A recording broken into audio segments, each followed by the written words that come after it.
Sore, ini video 541. Terakhir itu kemarin Prabowo mengadakan pertemuan dengan 5 orang terkaya di Indonesia. Ya, diantaranya Agwan dan Salim. Inilah kondisi kenyataan di Indonesia ini. Ya, masalahnya itu ada 5. Ya, saking buletnya itu, konglomerat juga KO. Ini pertemuannya.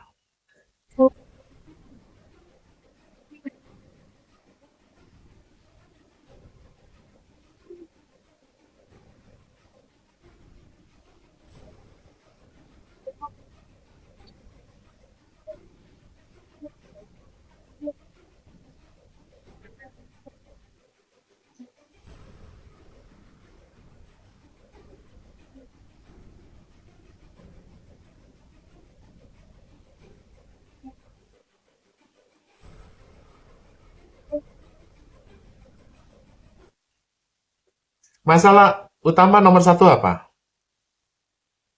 Ibarat Indonesia itu orang, ya, dia nggak punya agunan.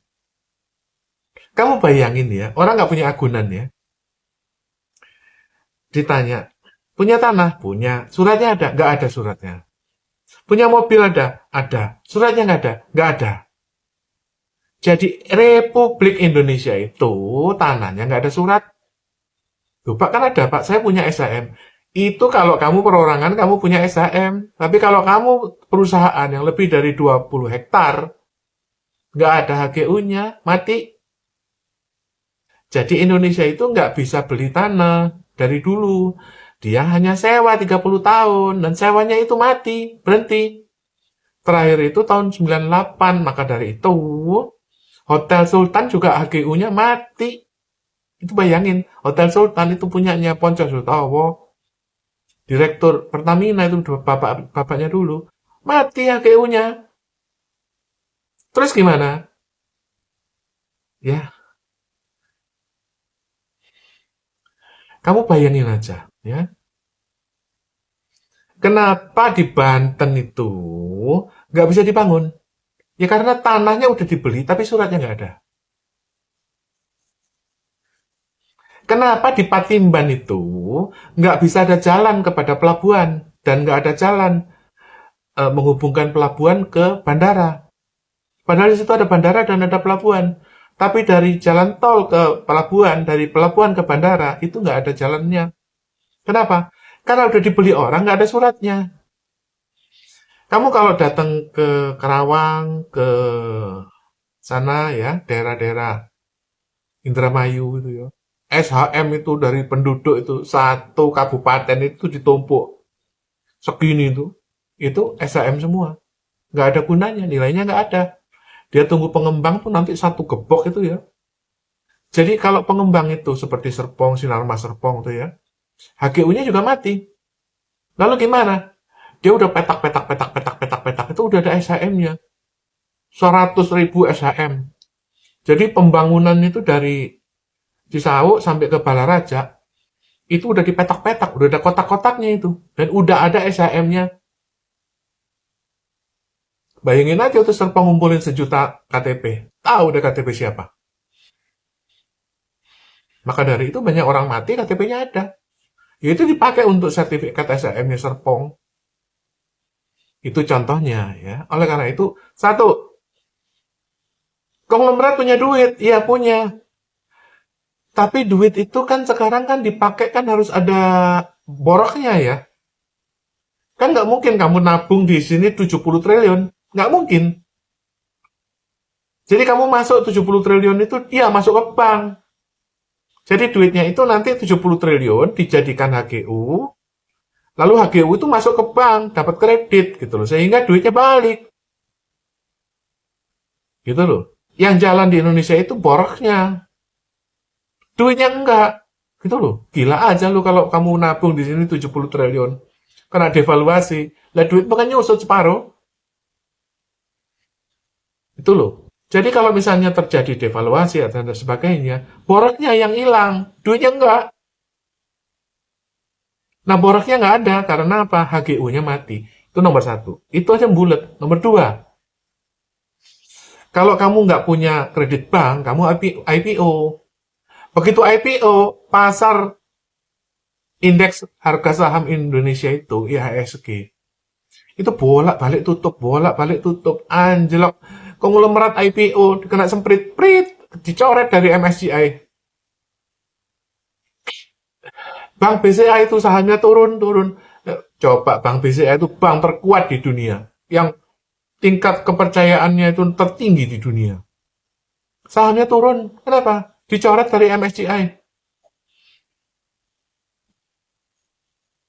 Jadi ibarat kata, ya kamu masuk ke Indonesia kan kamu masuk ke pasar dong ya, pasar bursa saham ya. Perusahaan kamu kan didagangin, dijual ya kan.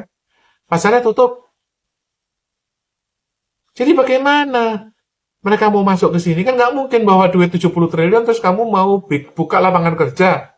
Emang dia dinas tenaga kerja? Kan bukan. Dia kan punya aset 70 triliun. Ya paling dibelikan borok. Borok kan nggak ada 70 triliun. Kamu mau boroknya berbentuk apa? Kalau bukan sertifikat tanah. 70 triliun, mbok kamu beliin mobil, dapat berapa? Kamu beliin emas, dapat berapa? Gila aja loh. Nggak ada pilihan kecuali surat tanah. Dan Indonesia itu surat tanahnya mati. Surat tanah mati, bursa sahamnya tutup. Nomor tiga, Indonesia itu ketergantungan pada BUMN. Artinya apa? Dari beras sampai semen itu milik negara, BUMN. Kamu jual apa? Kapur, ada BUMN. Kamu jual karet, kopi, teh. Kamu percaya nggak? Ada kafe, itu milik BUMN. Hotel, restoran, milik BUMN.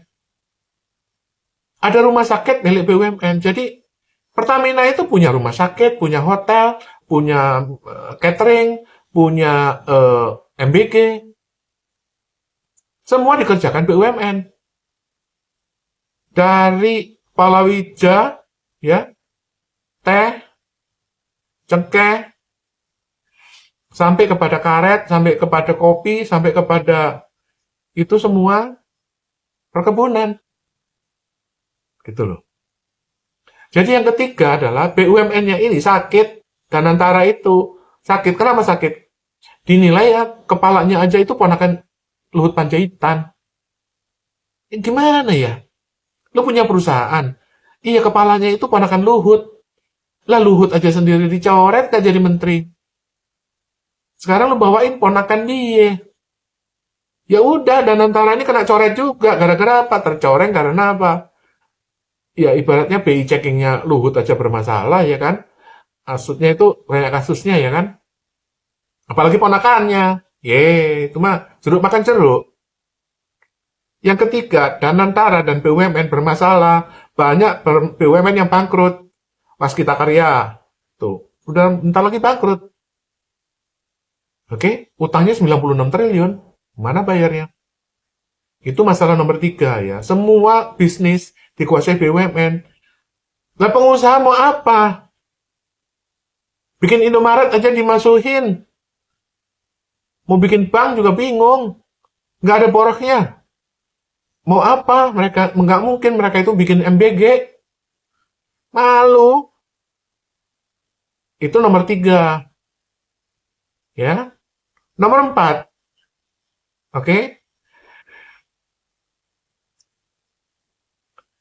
Daya beli di Republik Indonesia itu namanya APBN. Jadi kamu jual baju, itu namanya Sritek jual kepada seragam TNI.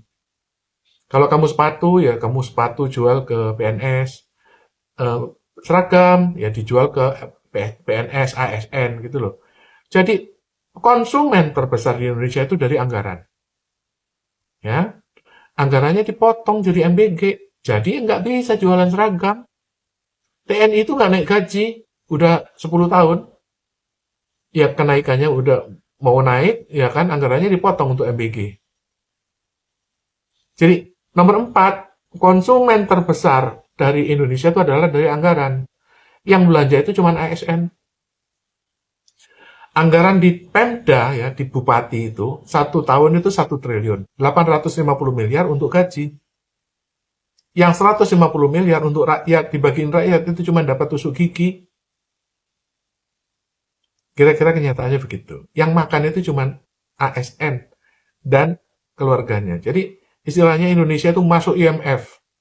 Ibu mertua famili dari ASN.